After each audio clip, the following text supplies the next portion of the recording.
Hey guys, welcome back to our channel. So in this video, I'm going to show you how to add a welcome bot to your Discord server. To add a welcome bot, you need to go to your server, then click on the server name in the top and go to server settings. Here, scroll down and select add directory. Use the search bar in the top right and then search for Dino. And here select the Dino bot. Here select add app, which is highlighted in blue color. Check the box of trustdino.gg and select visit site. Now scroll down and select a server and then tap on continue. Again, scroll down and select authorize, which is highlighted in blue color. Go through the verification process. And here you need to go ahead and set it up. Select your prefix and then choose your time zone. Select next.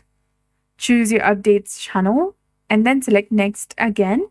And there is a premium option, but I'm skipping that for now. Select done. Now in the modules section, search for welcome. And here toggle the switch of welcome. Then click on settings and select the channel and tick the box of send welcome message in a DM private message as well. Under message type, select message. Type the welcome message that you want the bot to send. You can use the provided variables, and to use a variable, select it and right click and copy it and then paste it into the message box and click on update. So that's it. Now, if you go to your server and whenever someone joins your server, they'll receive a welcome message. So that's it. I hope you found this video helpful. If you did, please like, share, and subscribe. Thanks for watching. We'll see you again in the next one.